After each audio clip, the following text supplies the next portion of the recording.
One day, you'll realize that some people only exist in your life for a chapter, not the whole story. And that's a painful thing to accept. Because when you love someone deeply, you imagine they'll be there for all the pages that come after. You never expect them to become part of the past. But life has a strange way of changing people.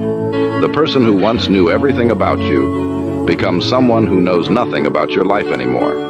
The person you talk to every day becomes someone you haven't spoken to in months, maybe years. And one day you wake up and realize that the memories are getting older. The conversations feel distant. You start forgetting the sound of their voice. And that realization hurts more than you expected. The emotions aren't as loud as they used to be. And that's when you understand something important. Some people were never meant to stay forever. They were only meant to change you before they left.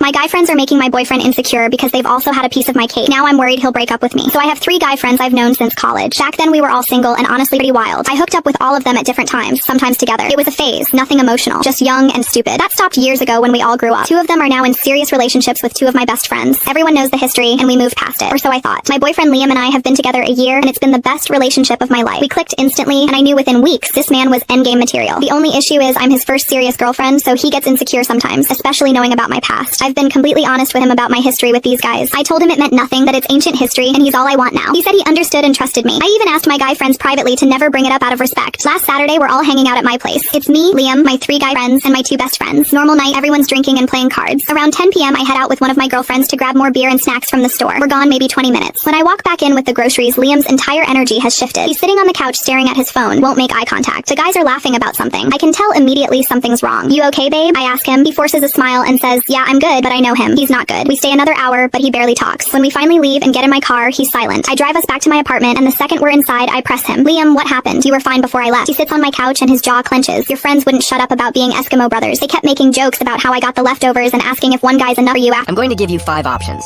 Choose the one that describes you the most. Option 1. You trust people too easily. If that's you, like this video. Option 2. You miss someone, but you'll never tell them. If that's you, comment 2. Option 3. You act happy even when you're not. If that's you, share this with a friend. Option 4. You overthink almost everything. If that's you, save this video. Option 5. You feel like nobody really understands you, but you're still trying to become a better version of yourself every day. If that's you, follow this page. Now here's the challenge. Don't lie. Comment the number that matches you the most. Let's see which option wins. Never yell at your child during these 5 sensitive moments. I mean it. Never. This will change how you parent forever. 1. Right after they wake up. Their body and mind are still adjusting to the day. Yelling now connects mornings with fear instead of warmth. Start their day gently. 2. Right before school starts. Mornings are already overwhelming for small hearts. Your words literally shape their entire day ahead. Send them off with encouragement, not anger.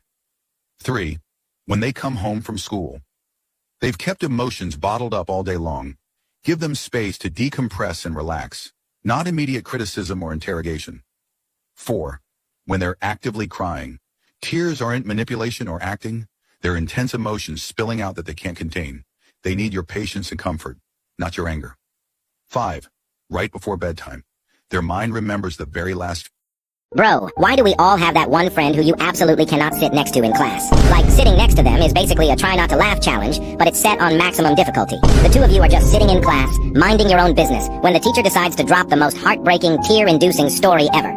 My 85-year-old grandma fell down the stairs yesterday, and she sadly didn't make it. You look over at your friend, and he literally looks like someone shoved a whole ass basketball up his throat. You're sitting there, trying to act like you can't see him, but your chest is vibrating like a broken washing machine. Your eyes are unleashing the Pacific Ocean, and you sound like a literal possessed hyena. And you know if you laugh, it's straight to hell. Meanwhile, your friend's silent giggle is building up like a literal nuclear bomb. And before you know it, the most horrific, devious laugh echoes through the room.